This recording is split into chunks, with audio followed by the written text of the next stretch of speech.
energy is also one of the factors of awakening. It's a vehicle to explore life, to check out, what are we doing with our precious life?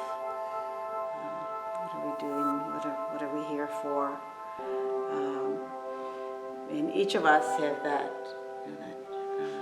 energy, very powerful, and so powerful that requires some careful attention, very intentional attention, so that we become aware how it's guiding us. And here we are walking this path together with, I hope we're all here with the desire to purify our hearts and our minds, right? To understand better our lives, our intentions. And in our practice of meditation, the Buddha, suggested and encouraged us to check, to examine our energy, and that is because, like I said earlier, it helps us to cultivate wisdom, right? But it also it shows up in very different ways. Particularly, he suggested that we inquire the energy of the state of the mind. And so, but the mind and the body are really not two separate things, so it shows up sometimes just as the body. But we could see, and I'm not going to talk today about the different hindrances or obstacles that appear when we sit, but sometimes we notice, right, like the mind is very active, it has a lot of energy, and it's just either thinking about the past or planning. And so here we are, like guiding it to just stay present. And sometimes it's very slow, and like we call it like sinking mind, and it just starts going like, and then the mind starts just kind of getting too relaxed, that the body also starts getting relaxed, and we start going like this, right? And so it could be, could be a source of strength, a source of vitality, but also an effort. This energetic capacity to engage. But also, on the other hand, it could be just take us into the wrong path. We could see how sometimes the energy, when we are going through a difficult time, we withdraw, we move back. And sometimes that withdrawal in life shows up as depression, as desire of not wanting to know. And that's another form of energy. And so that's why the Buddha emphasized, notice, pay attention to the energy, because the energy helps us to cultivate that wisdom, help us to find a path, to continue walking that path together. Because if we, in practice, right? So if we move away from the practice, because, at some point we realize, I got it, and this is, I understand now what my purpose is, or I understand better why, what's life about. So, it may be true, we got it right. But the minute that we, start like moving away from regular practice, life begins to change also, naturally. Life is always changing. And so we start moving away, and our old habits return. And so that's why, it's like even if we think we got it, we understand, and we feel like very energized by certain insight that we find through practice. Right? Let's feel energized, like, oh, great, I can skip next Sunday. I'll just do online guided meditations, whatever. So the invitation is to return and to check, well, where is this energy? Where is this insight coming from? Where's this new inspiration coming from? It's good. It's just, but it is an invitation to continue inquiring. And so when we find, that energy that continues to inspire us, to move us, is it's an invitation to continue cultivating growth. And in difficult moments, I mentioned sometimes, energy just kind of brings us, pulls us back, slows us down. Right? And when we find that energy to move out of that space where we're drawing, when we find that courage is also energy. That's the courage that is being driven by the energy that comes also with curiosity to figure out, how can I just find out what's going on? What can I do in this situation? What can I change?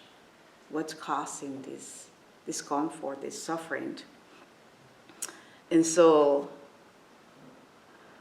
that energy can bring that strength that we need to have the courage and to be curious about what's going on.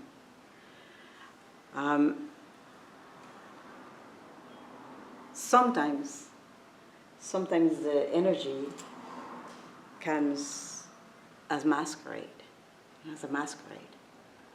Sometimes we are sitting in practice and our ears just start itching, and it's like, or hair, there's the body starts just kind of saying, oh, you need to scratch, or you need to move. It's just it masquerades as we need to take care of the body, as we need to do something different, so to distract us from the intention. Right? So other times it comes just you're tired, you don't need to practice today, you need to practice more self-care and go to a sound bath instead of sitting in silence. Sound baths are good too. I love sound baths. But, and I'm not saying self-care is not good, it's an indicator. We just need to explore, right? Do I really need to scratch my nose? Do I really need this? And sometimes we do. Sometimes we just need to step back so that we can have more clarity on what the intention is or what we need. But we also need to just kind of check, when is it? When is it necessary to step back? When is it necessary to change the way that we are holding life and taking care of life? So it's always checking. When it feels very positive, very inspiring, very, very energetic, just checking and inquiring.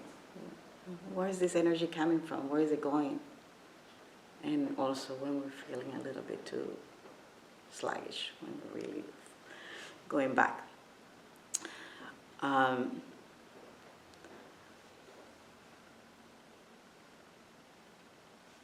And I find that the energy, both energy, the energy that is good, inspiring, is really good. I mean, that's why we're here. That's why I love that energy. I like it very much. I want to be with that energy all the time. But the energy that comes with courage and inspiration when we're going through difficult times, personally I find that one challenging, but when I stay through it, I was thinking, what am I going to learn from here? What's the lesson here? And I don't always see it right away. It's always hard to see it right away at the moment. But as time passed by, I remember, this was the lesson. And I could think, some examples of people who find that energy and the wisdom, bring together that energy and wisdom and courage, all three aligned, to respond, to act, whether it is in humanitarian efforts or in social engagement. I think Monday was the 19th. Monday, I think it was Red. Oh my God, I'm blanking names. It was his death anniversary.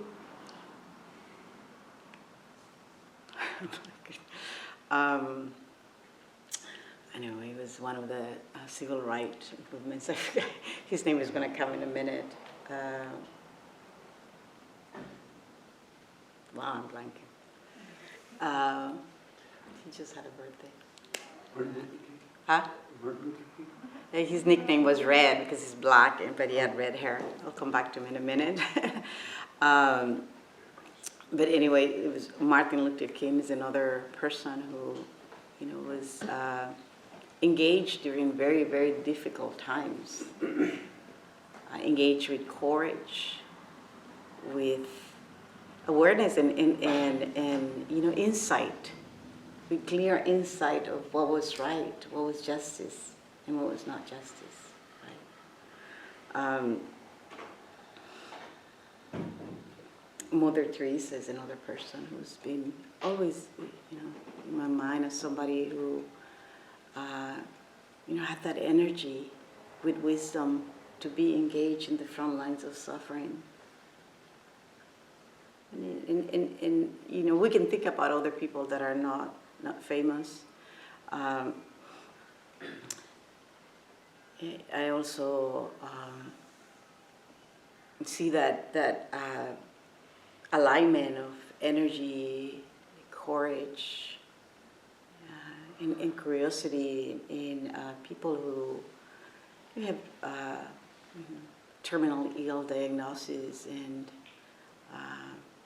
they become more curious about the experience of being alive, experience of life. Right? And sometimes there is fear about what happens after death.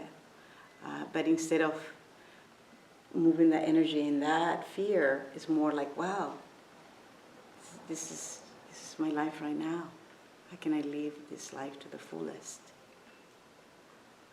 And I find that, wow, how inspiring, right? That despite physical suffering, people is able to come, some people is able to come and just say, I'm going to live my life to the best that I can right now.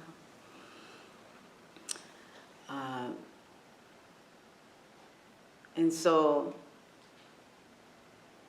the invitation is when we come and practice here and we sit, always pay attention. Well, what is it that I'm bringing right now? What are the intentions that drove me to show up here? What is that energy, right? The mind, the body.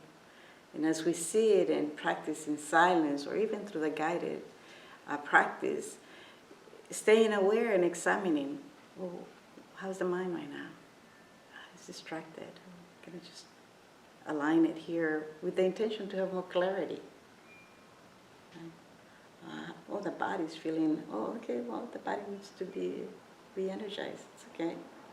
We re-energize the body by engaging the mind, aligning the mind and the body together. And when we are out of the meditation practice, when we go into life, into our daily life, to everything that we do, the examination continues. What is driving me? So the energy is that movement, right? And what drives us? What is driving me to do what I'm doing? To be upset with someone,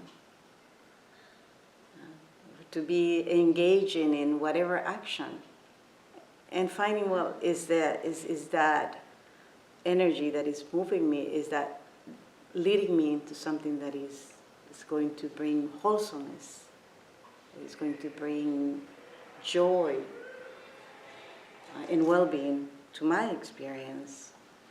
Because if I have that, then I can also, transfer that to those around me.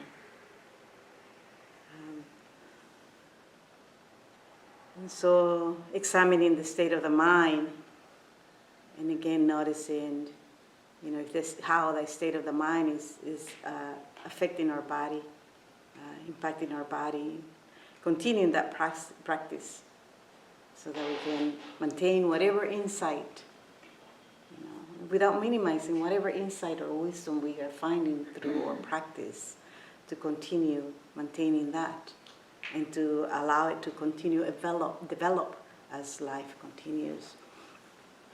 And that's why the Buddha encouraged us to examine, to notice our energy, to be aware of our energy.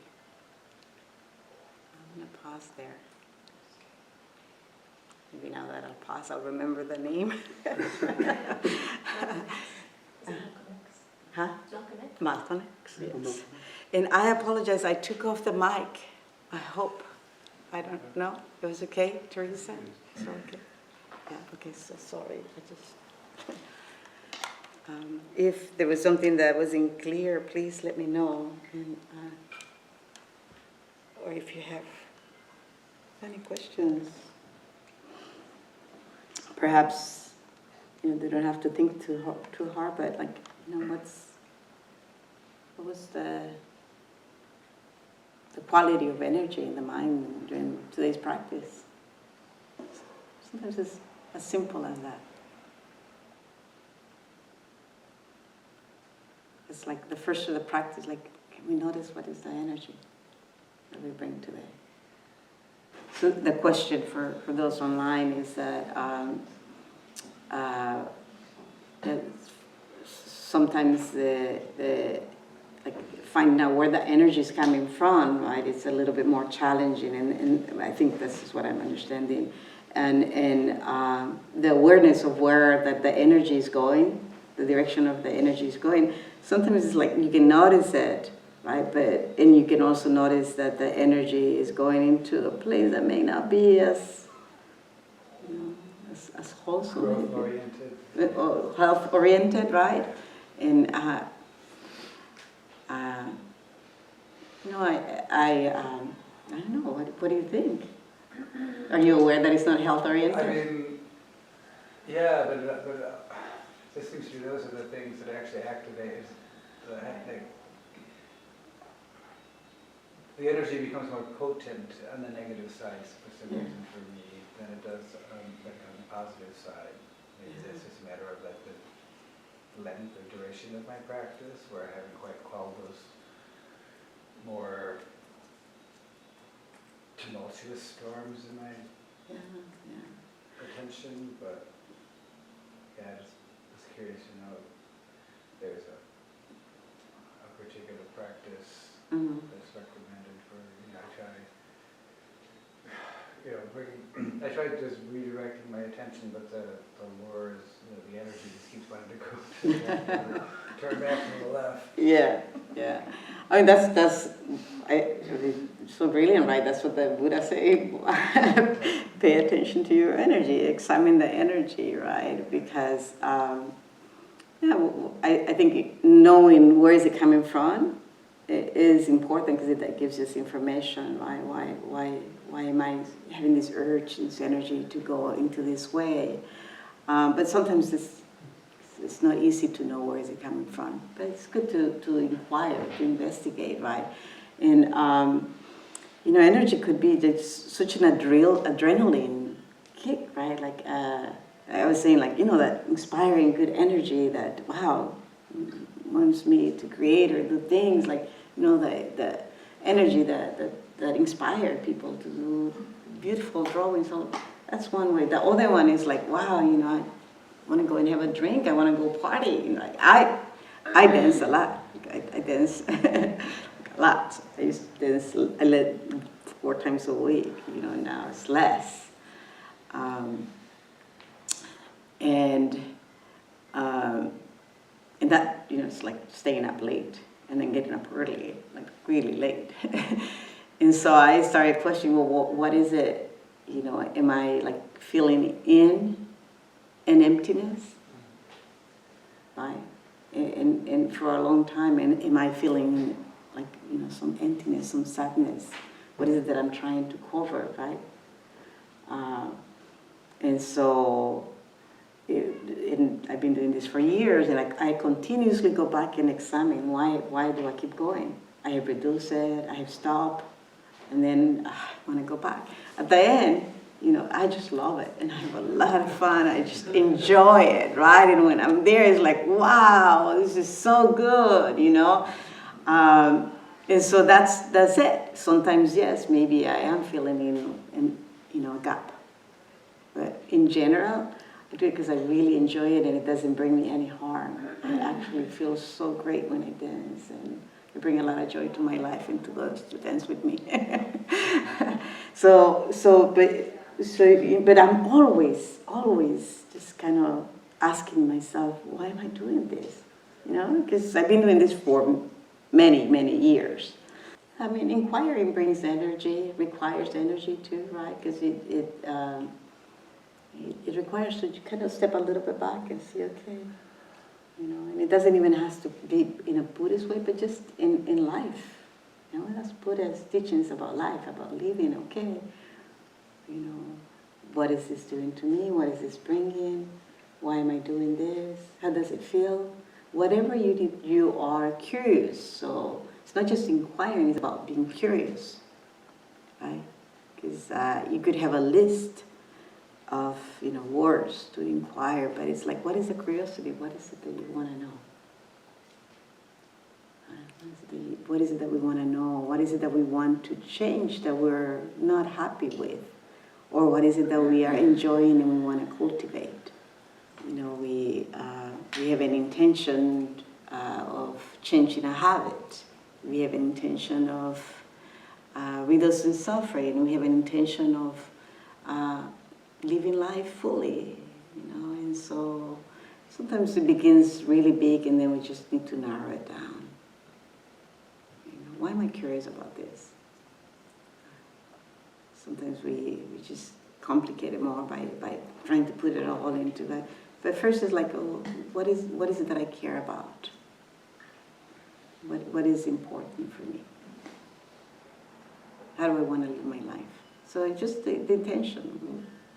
Even that's why I say, like, okay, what brought you here today? Just see it. Leave it there. Now that when we leave, you can examine more the intention. But right now, let's just sit and bring some calmness to the mind and the body. And maybe that intention later, you're like, oh, that wasn't really that important. Now I have another intention. Yeah, I mean, that's, you know, just energy, like, it comes in very powerful strength, right? Different ways, right? And sometimes, you know, we sit and we start, like, personally, you know, sometimes when I just bring a little bit more quiet time to the body and the mind, I think, wow, why am I remembering this person or this event that is just like, it's still there, right? So it's there. And so it needs to be taken care. But right now I am, you know, with the intention to quiet the mind, to find some stillness. Okay, I see you. I see you. Okay, the body is remembering something. Or maybe the brain is remembering something. But, you know, the body's speaking, the energy is speaking to you. Okay, I see you. I'll come back to that. You know, let me take a deeper breath and come back to the intention that I have at this moment where I'm sitting here in silence to bring some quiet, you know, to calm the mind and the body. Like you can't push it. If it's there and it's speaking to you, I see you. We'll talk together. We'll connect after. Just acknowledge it. It seems like energy is the starting point, perhaps, to guide us towards or for some sort of action that we do. And so the question is, you know, like, when we do that action, it seems like there's an intention towards that action, like as we perform that action. And it seems like this intention There could be, it could be to harm others, it could be to harm ourselves. Whatever it is there a way to cultivate, let's say, right intentions? I hope we're all trying here to cultivate the right intention. Yeah, that's the intention. To cultivate wise intention, and that's the challenge. Sometimes, we think this is the right thing to do, and we just, realize, oh, this wasn't really the right thing to do, right? And then we have to recognize that we're humans. For example, let's say like there's a war out there right now, Yeah. people killing each other. I'm assuming they know that this, maybe to them is right, and maybe to others. Can you repeat? Oh, so like for example, there's a war right now, and for some, they think that it's the right thing to kill others. Yeah. For some, they feel like it's not. So what is right? Like how do you, or is there like a guidelines maybe that Buddha offered for us to tell us what are the right intentions, or do we have to find out ourselves? No, I mean, it's do no harm, right? Do no harm. And some people may feel that they're justified to do harm. Right? That's why we're seeing so many wars. Right? Some people justify that their actions are for the greater good, and can change sometimes people's mind until they're ready to do their work. Right? But for us, for you, is always checking. Okay, my action, right? My action, that energy that is moving me to do something, is that bringing less harm to me and to others? So it begins with us examining, my actions. How are they helping me to be happier, to be a better person, or to heal? So yes, the Buddha left some guidance, and we can discuss that. We always bring in some of the guidance that the Buddha left. We have reached the time to it now. But more importantly is just check in, just that simple question. My actions, the action that I'm doing right now, how is that contributing to live a healthier, a more wholesome life? Is that contributing to bring more harm to others? And that alone brings a lot of questions. Thank you. Thank you for sharing. Hi, I'm Brad with Long Beach Meditation. Your gracious generosity makes this programming possible. If you found this video to be of value, please consider making a donation here. If you'd like to watch more videos like this, click here. And if you want to stay up to date with Long Beach Meditation, click here to subscribe. Thank you.